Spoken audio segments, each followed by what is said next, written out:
बिहार सरकार भूमि और राजस्व विभाग बिहार विशेष जमीन सर्वेक्षण का एक नया आदेश जारी किया गया है, जिस आदेश में भूमि और राजस्व विभाग बिहार सरकार के तरफ से बताया गया है कि त्रिसीमाना को तय करने की प्रक्रिया क्या है। त्रिसीमाना क्या है? त्रिसीमाना के प्रक्रिया होने के बाद लोगों को क्या फायदा होगा, लोगों की परेशानियां कितनी दूर होंगी। त्रिसीमाना एक बहुत ही आवश्यक कदम है, आवश्यक जानकारी है जो सभी जमीन मालिकों को जानना जरूरी है, जिसके लिए भूमि और राजस्व विभाग की तरफ से सूचना जारी किया गया है। नमस्कार, आप देख रहे हैं बिहार वाले और हम हैं राज पांडे। बिहार में विशेष भूमि सर्वेक्षण का काम चल रहा है। जैसे जैसे रैयतों की स्वघोषणा जमा हुई है, उस हिसाब से रैयतों के यहाँ जमीन सर्वेक्षण की तैयारी की जा रही है और इसी महीने से काफ़ी प्रोसेस देखने को मिला विभाग के तरफ से और लगातार विभाग की तरफ से कुछ न कुछ आदेश जारी हो रहे हैं। और इस बार जो सूचना जारी किया गया है विभाग की तरफ से, लगभग सभी जमीन मालिकों को जानना बेहद जरूरी है, क्योंकि त्रिसीमांकरण का सही अभिलेख तैयार करना ये विभाग के लिए बड़ी चुनौती है।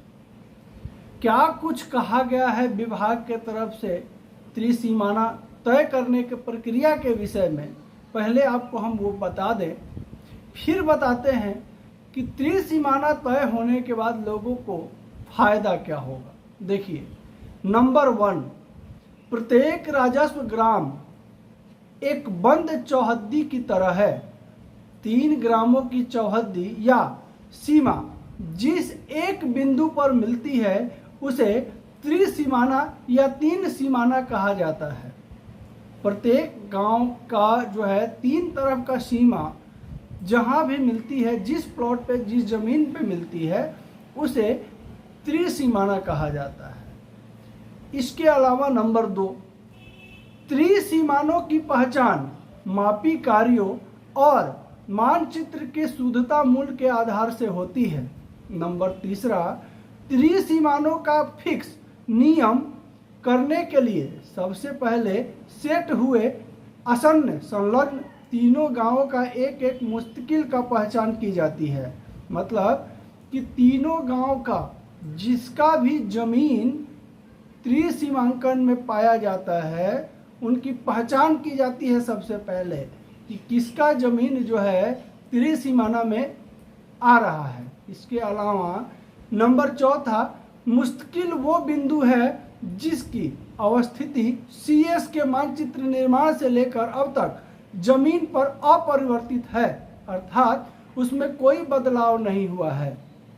यानी कि जिनका भी जमीन त्रिसीमाना में के आधार पर तय की जाती है, उनका जमीन CS या RS जो खतियान है उसके आधार पर की जाती है और उसमें यह भी देखा जाता है कि बीच में कहीं कोई बदलाव तो नहीं हुआ है, कहीं जमीन का खरीद बिक्री तो नहीं हुई है, या जमीन में के कागजातों के साथ किसी तरह का कोई छेड़छाड़ तो नहीं हुई है, या फिर जमीन का प्रवृत्ति तो चेंज नहीं की गई है। ये सब चीजें जांच की जाती है।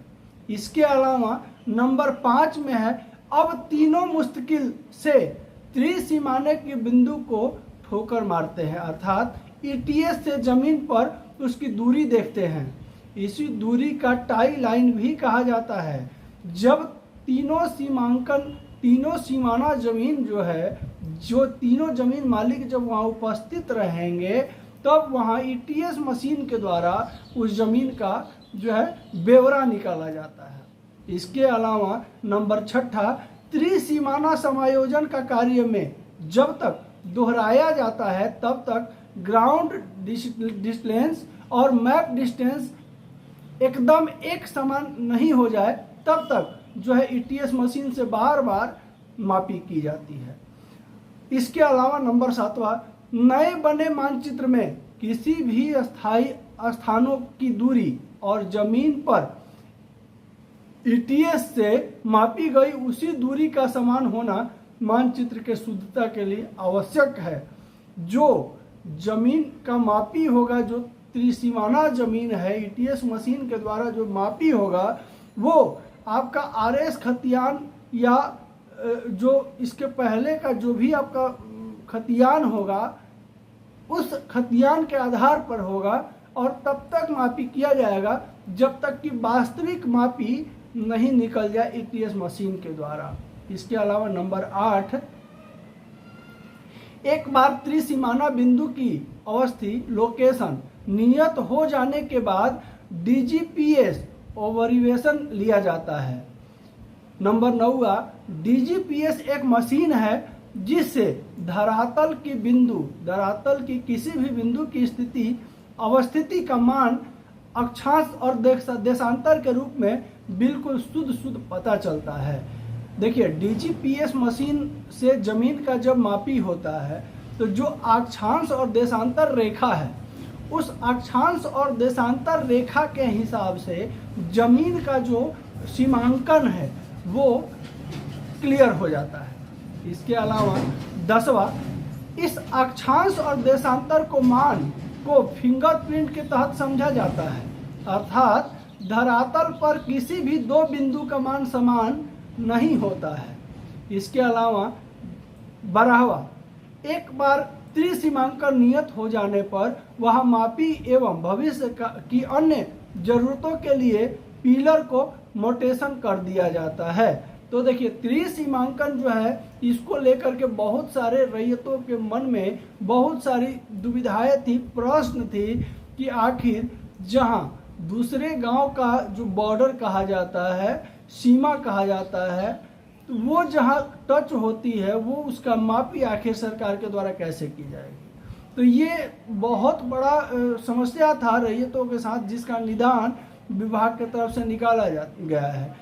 इसके अलावा देखिए, ज़्यादातर गांव देहात जितने भी हैं ग्रामीण क्षेत्र में दो गांवों के बीच में जो लड़ाई झगड़े होते थे जमीन को लेकर के, आड़ मेर को लेकर के, जमीन के जो किनारा होता है क्यारी को लेकर के, उसका भी समाधान जो है त्रिसीमाना का ये जो प्रोसेस दिया गया है इसमें हो जाएगा, क्योंकि इसमें क्लियर कहा गया है विभाग के तरफ से कि त्रिसीमाना जहाँ भी है, सीमांकन की बात जहाँ भी आती है वहाँ जो है ईटीएस मशीन से, डीजीपीएस मशीन से उसकी जांच करके क्लियरेंस करने के बाद ही नया मैप को तैयार किया जाएगा, नया खतियान को तैयार किया जाएगा, ताकि भविष्य में कभी किसी तरह का वाद विवाद, जो गांव का जमीन का जो विवाद होता है वो नहीं हो। और इसको जो है लगातार गांव का जमीन विवाद का जो सूचनाएं हैं विभाग के पास लगातार पहुंची है, जिसको लेकर के विभाग ने यह आदेश जारी किया गया है। और गांव का जो भूमि विवाद है, जो दूसरे गांव का जो भूमि विवाद है, वो भूमि विवाद इससे कुछ हद तक खत्म जरूर होगा। आशा करते हैं हमारे द्वारा दी गई जानकारी आपके लिए महत्वपूर्ण सिद्ध जरूर होगी। चैनल पर अगर नए विजिट किए होंगे तो लगातार इसी तरह का जानकारी सबसे पहले पाने के लिए चैनल को सब्सक्राइब करना बिल्कुल नहीं भूलें। वीडियो अच्छा लगा हो तो एक प्यारा सा लाइक जरूर कर देंगे। वीडियो को ज़्यादा से ज़्यादा शेयर करना नहीं भूलेंगे। शेयर इसलिए करेंगे कि बिहार वाले सिर्फ और सिर्फ आपकी आवाज़ है, बिहार वाले सिर्फ और सिर्फ आपके लिए आवाज़ उठाते हैं।